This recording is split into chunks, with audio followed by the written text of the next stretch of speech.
d'entre les mille qui annonce à l'homme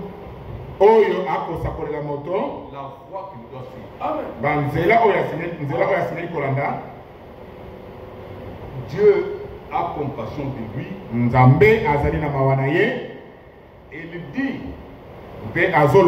à l'ange, délivre-le afin qu'il ne descende pas dans la fosse. Car j'ai trouvé une rançon. Une rançon construite d'un homme. Un homme parmi les mille qui a sacrifié son sang. Qui a sacrifié sa vie pour intercéder pour intercéder pour celui-ci. Lui est notre rançon. Mais commençons par le commencement. Un ange intercesseur. Nous avons vu que l'intercesseur devait avoir le même corps que celui pour qui il intercède. Il devait venir de Dieu. Comme toi pour qui on intercède, tu es venu de Dieu. Il devait être un homme de la même espèce que nous. Comme ça, il pouvait intercéder. Mais la condition qui était posée, la condition qui était posée, il fallait descendre. Amen. Il fallait descendre. Jésus a utilisé le sang qu'il avait. Mais ce sang qu'il avait ne venait pas de son père Joseph. Ce sang-là qu'il avait ne venait pas de Marie. Lui, il est passé par Marie seulement comme un canal. Il n'avait rien de Marie. Il n'avait rien de Joseph. Oui. Lui, il avait le sang de Dieu. Le sang pur qui pouvait effacer les péchés. Le sang pur qui pouvait intercéder. C'était le sang que Dieu avait réclamé. Dans l'Ancien Testament, lors de l'affaire de Caïn et Abel, Caïn était un prédicateur. Un grand, avec un grand âme. Il prêchait la parole. Mais il ne connaissait pas les voies de Dieu pour son. Il ne connaissait pas l'orientation spirituelle. Il n'avait pas la révélation pour son jour. Il a fait une offrande de fruits. Les bons fruits qu'il avait dans son jour. Il dit Dieu va manger. Quand Dieu est venu, il a regardé l'offrande de Caïn. Il est passé par ici. Il n'a pas regardé l'offrande. Il est allé chez Abel. Une assemblée pleine de mouches. C'est ça l'assemblée d'Abel. Une assemblée de pauvres. La Bible dit, regardez parmi vous. Est-ce qu'il y a beaucoup de pauvres, de riches parmi vous? Est-ce qu'il y a beaucoup de nobles? Non. Mes frères Franck dit il y a beaucoup de nobles. Il y a beaucoup de riches. Les riches spirituels. Amen. Les riches spirituels. Les nobles spirituels. Frère Franck dit ceci. La noblesse, c'est de naître de nouveau. Amen. Noblesse, c'est naître de la semence. De la semence de vie. Quand vous êtes né de la semence, vous êtes énorme. Vous êtes un riche. ozali Il y a muvama beaucoup de riches parmi nous. bamvama bazali ebele kasi na biso Pas de riches selon ce monde. kasi bazwi te kolakisa mokili oyo Pas de riches selon la chair et le sang. bazwi te kolakisa nzoto mpe makila Mais des riches kasi bazwi selon l'esprit. kolakisa molimo amen Réjouissez-vous. bosepela Parce que vous êtes riches en po esprit. ete bozali bazwi amen Mais vous êtes pauvres dans la chair. kasi na nzoto bazali babola La chair n'a pas à vous contraindre. nzoto ekoki kotelemela bino te Parce que la chair est appelée à disparaître. po ete nzoto ebengami elimwa Le monde est appelé à disparaître. mokili ebengami kolimwa Et la parole du Seigneur kasi liloba na nkolo elle demeure éternellement. yango ezowumela seko Et c'est lui qui tient à cette parole mpe oyo azotimba na liloba yango demeure aussi éternellement. awumeli mpe seko C'est ça. yango wana Un ange intercesseur. mwazele moko molobeli Un d'entre les mille. moko kati na nkoto Qui annonce à l'homme. oyo akosakolela moto Qu'est-ce qu'il annonce à l'homme? nini yango ezosakolela moto La voix. nzela La voix à suivre. nzela oyo ya kolanda Ah oui. La voix à suivre. nzela ya kolanda Cette voix à suivre. nzela wana ya kolanda On ne l'annonce qu'aux élus. bakosakolela yango kaka baponami Cette amen voix à suivre. nzela oyo ya kolanda On annonce qu'aux élus de Dieu. bazosakolela yango kaka baponami na nzambe Exode 33, na exode 33 verset 13. molongo azomi na misato Moïse dit au Seigneur, mose akoloba na nkolo si j'ai trouvé grâce à tes yeux, soki nazwi ngolu na miso na yo achète-moi une voiture. somelanga motuka te Si j'ai trouvé grâce, achète-moi une maison. soki nazwi ngolu na miso na yo somelanga ndako te Si j'ai trouvé grâce à tes yeux, achète-moi une robe. soki nazwi ngolu somelanga robe Si j'ai trouvé grâce à tes yeux, kasi elobi soki nazwi ngolu na miso na yo montre-moi la voie à suivre. talisa ngai nzela ya ngai kolanda Montre-moi qui marchera avec nous. talisa ngai nani akotambola elongo na biso Et si je vois celui qui va marcher avec nous, boye soki namoni oyo akotambola na biso effectivement, j'ai trouvé grâce à tes yeux. mbala moko ngai nazwi ngolu na miso na yo Dieu lui dit, nzambe alobi na ye ce n'est pas une autre personne. ezali moto mosusu te C'est moi-même ngai moko qui sera devant toi, nakozala liboso na yo qui marchera avec toi. nakotambola na yo Moi-même, ngai moko je vais combattre avec toi. nakobunda na yo Moi-même, ngai moko je serai debout devant toi. nakozala na kotelema liboso na yo C'est bien, c'est vrai. ni iyo ya solo Avec grâce devant Dieu. ngai nazwi ngolu na biso na Parce nzambe qu'il va être lui-même avec nous. mpo ete ye moko akozala na Parce que biso s'il n'est pas avec nous, mpo ete soki azala biso il te dit à Dieu, lobi na nzambe si tu ne seras pas avec nous, soki okozala na biso te alors ne nous fais pas monter. boye komatisa biso te Nous ne pouvons pas monter kobimisa biso te en croyant sur les hommes, nakondima kaka na bato en attendant les secours des hommes, nakozelaka lisuki ya bato en attendant les secours des chevaux d'Égypte. nakozelaka lisuki ya bampunda ya egypte Nous pouvons monter nakomata en t'ayant toi comme le guide. nakozala na yo lokola C'est lui mokambi qui montre la voie suivre. yo nde kotalisa nzela ya kolanda Et dans Psaume 25, na psaume 25 au verset 12, na molongo wa zomi na mibale on peut dire ça. alobi tokota na yango On peut dire.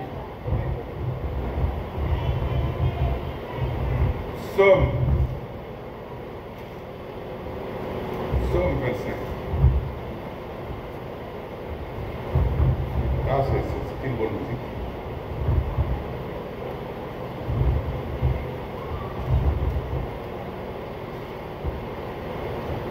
Psaume 25. Au verset 12, il dit, molongo wa zomi na mibale alobi quel est l'homme nani yango moto qui craint l'Éternel? oyo azobanga yawe L'Éternel yawe lui montre la voie akotalisa ye nzela qu'il doit choisir. oyo asengeli kopona L'homme qui craint l'Éternel, moto oyo azobanga yawe l'Éternel lui montre la voie yawe akotalisa ye nzela qu'il doit choisir. oyo asengeli kopona C'est la même chose du Job 33, ezali lolenge moko na job 33 au verset 23. molongo atumbana na misato Il dit, alobi un d'entre les mille moko kati na nkoto qui annonce à l'homme oyo akosakolela na moto la voie qu'il doit suivre. nzela oyo asengeli kolanda Et ici, il dit, awa alobi qui est l'homme nani yango moto qui craint l'Éternel? oyo azobanga yawe L'Éternel lui montre la voie. Yahweh akotalisa ye nzela Il doit choisir. oyo asengeli kolanda. C'est lui qui crée l'Éternel. Oyo azobanga Yahweh A des commencements de la science. ye azali na ebandeli ya boyebi, Les commencements de la connaissance. ebandeli ya boyebi. Et c'est lui qui crée l'Éternel. Pe oyo azobanga Yahweh Dans Isaïe 50, verset 10, na Isaïe 50 verset 10 il est dit alobi qu'il écoute son serviteur, ayoka mosali na ye, qu'il écoute son envoyé. ayoka motindami na ye, Parce que l'envoyé de Dieu po ete motindami na Nzambe montre la voie de Dieu. azotalisa nzela ya Nzambe. Amen. Amen. Amen. Amen. Au verset 24, il dit Ngatimbani na lobi Dieu a compassion de lui. Nzambe azali na mawa na ye. Il dit à l'ange Ami na mwasi délivre-le kangola bango afin qu'il ne descende pas dans la fosse. na tina ete bandinda te kati na libulu Parce que moi, po ete ngai j'ai trouvé une rançon. nazwi mpenza garanti. Votre rançon, Garanti na biso c'est le Seigneur. ya likolo. Amen. Votre rançon, Rançon na biso c'est Jésus-Christ. eyali Yesu Kristo. Voyons dans Job 17. Totala na Job 17 Job 17, il dit la même chose, c'est un verset parallèle.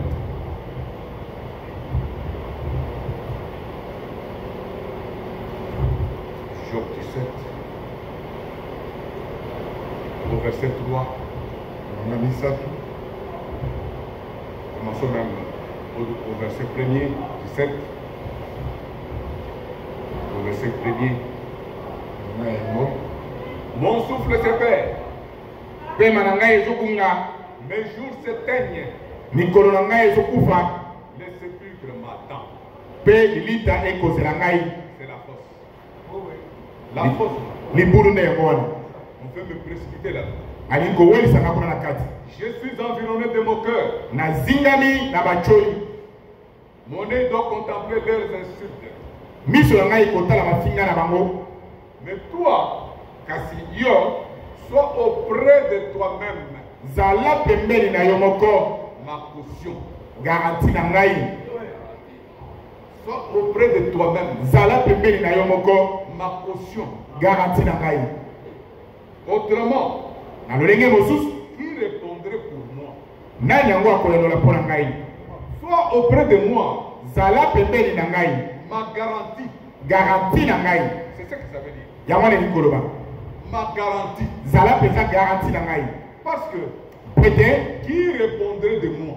nani yango akoyanola liboso na ngai? Tu n'as pas de caution. Soki ngai nazali na caution te, Tu n'as pas payé ma caution. soki ofuti garanti na ngai te, On va me précipiter dans la fosse. bakowelisa ngai kati na libulu. Mais si tu payes ma caution, Kasi soki ofuti garanti na ngai, la Bible dit, biblia ezoloba si on paye cette caution, bafuti garanti oyo la chair Zodo a plus de fraîcheur au premier âge. ezwi mpenza malili ya kolekana eleko ya Il revient au jour de sa jeunesse. kozonga na mikolo ya kolenge nango.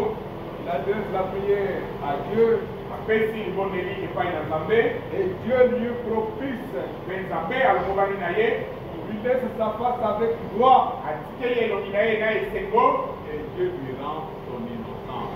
mpe akotatola innocence na ye. C'est la justification. Wana nde kolongisama. Dieu lui rend son innocence. Nzambe akozongisela ye innocence na Quand ye. Dieu est justifié, Ntango oyo osi olongisami, Dieu te considère comme un innocent. Nzambe azomona osala eloko te. Il te considère comme quelqu'un qui n'a jamais péché. Azomona lokola moto otala kosumuka te. Il te considère comme fier. Azomona oyo lokola moseka. Dieu te considère comme ça. Nzambe akomona lolenge wana. Rends ton innocence. Azongiseli yo mpenza innocence na Te yo. retire de la force Abimisi yo na libulu, parce qu'il a payé la caution. po ete ye afuti caution na yo. Parce qu'il a payé la garantie. Po ete asili kofuta garanti. Parce qu'il a payé la rançon. Po ete afuti mpenza ya rançon. Loué et remercié soit le Seigneur. Akomisama asanzolama azala nkolo. Il ajoute encore ses bénédictions Abakisa lisusu mapamboli na ye à cette vérité na solo oyo de la parole ya liloba. Amen. et qu'il vous bénisse. Mpe kapambola bino banso. Donc on voulait ramasser un peu Tolingaki kolokota mwa moke les choses passées na likomi oyo mbala elikaki pour commencer de nouvelles choses. Daniel. Comme nous avons dit, c'est un sujet d'étude. Un sujet d'étude. Nous allons considérer Daniel 9.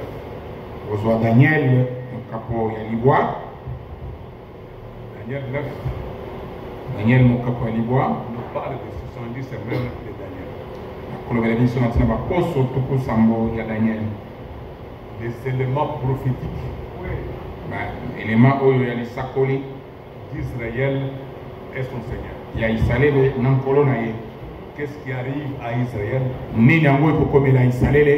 aujourd'hui? Qu'est-ce que le Seigneur a prévu? Dans combien de temps ça va se faire? C'est ça le but de 70 semaines de Daniel. Pour que nous connaissions ce qui se passe avec Israël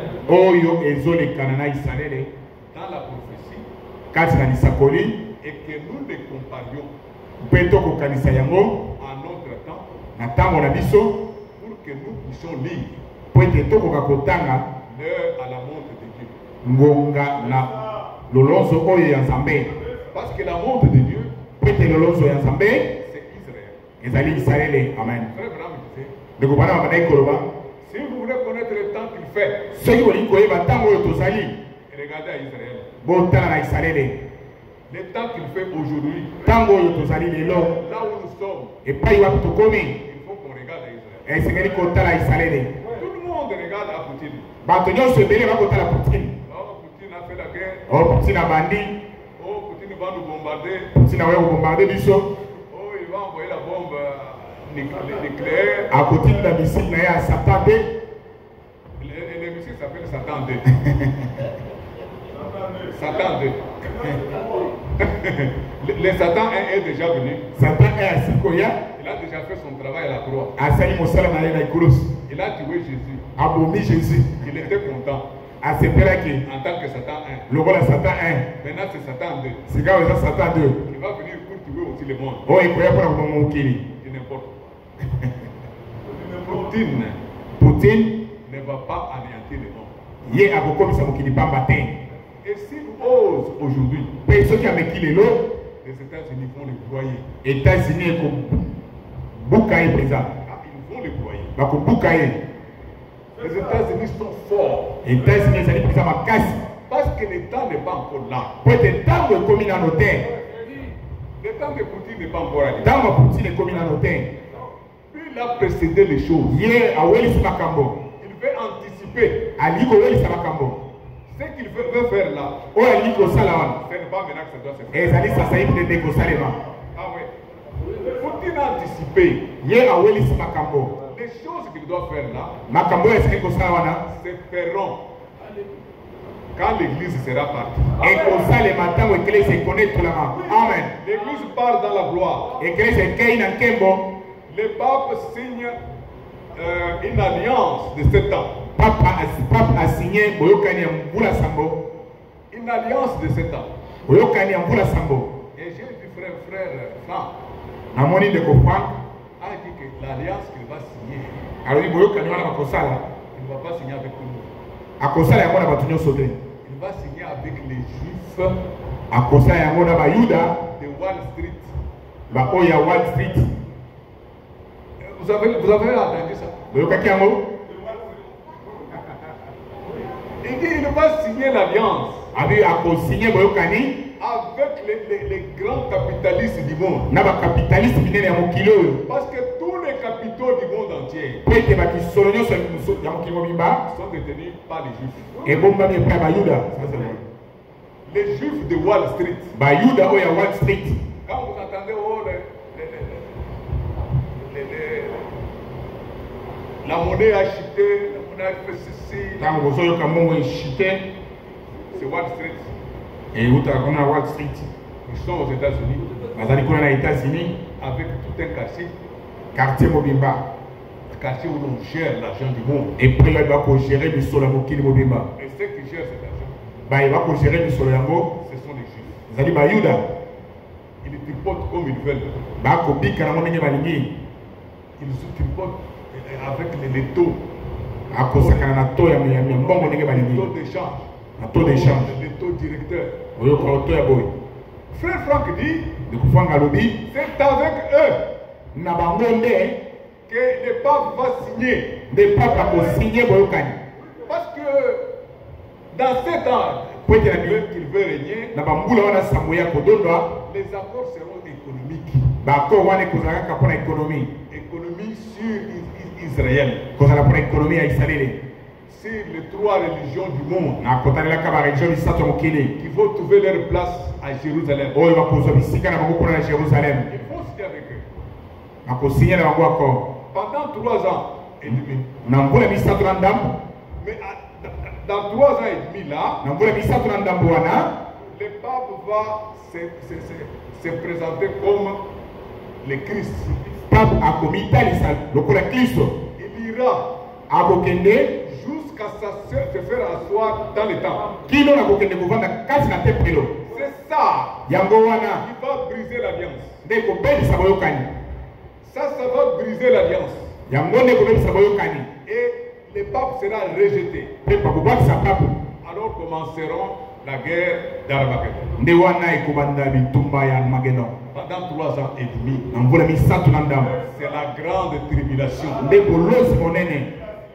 Grande tribulation qui se fera. Et à la fin, c'est le Seigneur qui sera vainqueur. Parce qu'il reviendra pour vivre avec son épouse,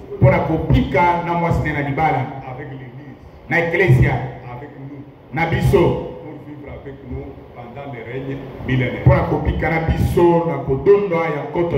Alors tous ces événements sont consignés dans les 70 semaines de Daniel. Est-ce que vous aurez compris les 70 semaines de Daniel? Alors, vous comprendrez aussi les plans de Dieu pour Israël. Amen. Et vous pourrez comprendre la guerre de Poutine. Vous la comprendrez très bien. Parce que cette guerre-là va atteindre son point culminant. Quand avec Satan 2, on va bombarder les États-Unis. Mais ça, c'est 3 ans et demi après que, pendant que l'église n'est plus là. Sur cette terre. Et vous parlez de bombarder les États-Unis. Ça ne se fera pas. Non. Ça ne se fera pas. Parce que nous sommes encore là. Quand nous partirons, alors nous dirons attendez-vous à la bombe. Et la bombe là ne viendra pas dans les 3 ans et demi. Nous sommes déjà partis. 3 ans et demi, les prophètes viennent prêcher aux Juifs. Il y a la conclusion d'une alliance. L'alliance est brisée. Pendant la deuxième moitié de 3 ans et demi, là où Satan va tomber. C'est ça la chronologie des faits. Fais tout faire. D'ailleurs, il va mourir du cancer. Parce qu'il a anticipé sur les plans. Il a anticipé. Alors c'est ça les 70 semaines de Daniel. Nous lisons. J'ai parlé encore. Verset 20, chapitre 9 de Daniel. J'ai parlé encore. J'ai confessé mon péché. Et le péché de mon peuple d'Israël. Daniel, c'était un grand prieur. Dieu lui révélait beaucoup de choses. Il était tourmenté. Sur la fin de la captivité, Judas a été emporté dans la captivité. Judas kumamaki kati na bokangemi. Daniel était un juif. Daniel azaki moyuda. Shadrach, Meshach, Abednego étaient des juifs. Shadrach, Meshach, Abednego bazaki bayuda pe. Parce qu'il y avait le royaume des juifs Peut-être na bokonza bayuda et le royaume d'Israël. Na bokonzi ya Israël. Les rois les plus symboliques mokonzi oyo azaki pesa lokola symbole du royaume de Juda na bokonzi na Yuda c'était Josaphat. ezalaki Josaphat. C'était le plus grand. Yende mokonzi monene wazalaki. Et le plus grand roi du côté d'Israël Pe mokonzi monene na ngambo ya Israël c'était Akab. ezalaki Akab. Akab qui était tombé dans l'idolâtrie. Akab oyo akweyaki na kokuma mena bikeko. C'est pourquoi regardez. Yango wana lobi. Le royaume d'Israël a été emporté dans la captivité. Bokonzi na Israël ekumamaki kati na bokangemi. On ne voit nulle part tokomona esika moko te où on a dit que Israël est rentré dans sa patrie. oyo tolobi ete Israël azongaki na mboka na ye. Mais quelques 200 ans après, esi mbula kama mibale na nsima le royaume de Juda a été aussi pris en captivité. bokonzi na Yuda mpe ezwamaki na bokangemi. Mais l'histoire de la Bible kasi lisolo ya Biblia renseigne ekotalisa ete sur Juda, na ezotalisa na oyo etali Yuda son retour de la captivité. na bozongi na ye na bokangemi. Il ne parle jamais du royaume d'Israël. mazolobela te bokonzi na Israël. Les Zabulon, Zabulon, les Dan, Dan, les Ephraïm, Ephraim ils sont restés en captivité, là, ils sont partis dans la diaspora. batikalaki na bokangemi wana bakei ntina de badiaspora. Mais les Juifs kasi bayuda sont retournés. bango bazongaki. Ils sont retournés en Israël, en Juda. bazongaki na Juda. Les Juifs sont retournés. bayuda bango bazongaki. Pourquoi? Mpo nani? Parce que Christ devait naître. Po ete Kristo asengelaki kobotama. Christ devait naître chez les Bayuda. Kristo asengelaki kobotama epai ya bayuda. C'est ainsi que les Juifs devaient rentrer sur leur territoire. nde bongo bayuda basengelaki kozonga na mabele na bango Pour permettre mpona kopesa nzela à Christ de venir. na Kristo ete azonga. Mais on ne signale pas dans la Bible kasi batalisi na Biblia te là où le royaume d'Israël est rentré de la captivité. epai wapi bokonzi na Israele ezongaki na mboka na bango. Ce sont des Juifs qui sont partis dans la diaspora. bayuda nde oyo bakendaki na badiaspora. Ils se sont retrouvés partout sur la terre. bamikuti bipai nyonso na mokili. Ils se sont retrouvés même en Éthiopie. bamikuti bamisusu ata na Ethiopie. Ils se sont retrouvés même au Kasaï. bamisusu na Kasai. Ils se sont retrouvés même chez les Rwandais. bamikuti mosusu na barwandais. Beaucoup ebele sont partis bakendaki en captivité. na bokangemi. Après la captivité, ils ne sont pas rentrés chez eux. nsima na bokangemi bazongaki na mboka na bango te. Ce que nous connaissons comme Israël aujourd'hui, oyo toyebi lokola Israele lelo c'est l'état de Juda, ezali bota ya Yuda avec la capitale comme Jérusalem. na engumba nango lokola Jérusalem. C'est pourquoi on les appelle des Juifs, yango wana bazoyenga bango bajuif pas des Israéliens. baisraélien te Ce sont des Juifs. bazali bayuda. Et les Juifs me bayuda sont les habitants d'Israël. bazali bafandi ya Israeli. Mais poursuivons notre vie. tolanda nanu botangi na biso. Nous allons d'abord terminer d'ailleurs sans aborder l'essentiel. Nous lisons. Botangi J'ai parlé encore. nazali koloba lisusu. J'ai prié. nazali kobondela. J'ai confessé mon péché nazali kotubela lisumu na ngai et le péché de mon peuple d'Israël. mpe lisumu ya libota na ngai ya Israeli. J'ai présenté mes supplications à l'Éternel natalisi boleli na ngai epai ya nkolo en faveur de la sainte montagne de mon Dieu. nakotalelaka ngomba esantu ya nzambe na ngai. Quand vous priez, ntango ozobondela il faut toujours présenter vos péchés à Dieu. sengeli kotalisa masumu na yo epai ya nzambe. Il ne faut pas cacher les péchés. kobomba masumu na yo te. Si vous avez des péchés, soki ozali na masumu vous avez commis des péchés, osali masumu présentez-les devant les hommes. talisa yango liboso na nkolo Il va vous pardonner. ye akolimisa bino. Présentez aussi les péchés de l'assemblée talisa mpe masumu ya lisanga au Seigneur. epai na nkolo. Que le Seigneur intercède. nkolo alobela biso. Que le Seigneur paye la caution. nkolo afuta caution Il a déjà payé la caution. asili kofuta yango Mais qu'il intercède. kasi alobela biso. Il faut intercéder dans les prières pour l'assemblée. sengeli kolobela mingi na mabondeli mpo na Il lisanga. faut intercéder dans les prières pour vos propres péchés. kobondela mpo na masumu na yo moko. Il ne faut pas seulement prier, Kaka koloba musala tete. Seigneur, donne-moi de l'argent. Kolo pesanga lisolo. Seigneur, donne-moi ceci. Kolo pesanga ibo. Priez pour vos péchés. Bonne la promesse na bino. C'est ce que Daniel avait fait. Yango Daniel asala kiao. Il ne s'est pas mis à genoux, commencer à demander des choses au Seigneur. Afuka makiteka ko banda usinga biloko pe na Nzambe te. Priez pour ses péchés. Abondela kina promesse na ye. Pour les péchés de son peuple. Promesse ya libota na ye. Il a présenté des supplications. Atalisi boleli. Pour la sainte montagne de Dieu. Pour la ngomba isantu ya Nzambe. Verset 21 dit. J'ai parlé encore dans ma prière. Quand l'homme Gabriel, que j'avais vu précédemment, l'homme Gabriel s'approcha de moi d'un vol rapide au moment de l'offrande du soir. L'offrande du soir, c'est celle que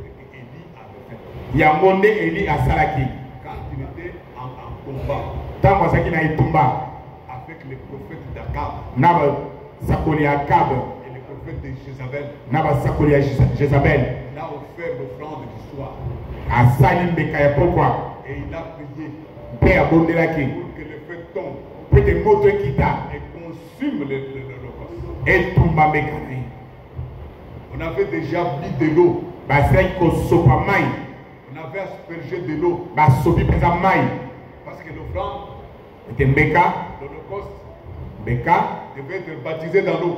On avait déjà baptisé l'offrande de l'eau. Partout on a mis de l'eau. On avait restauré l'autel. L'autel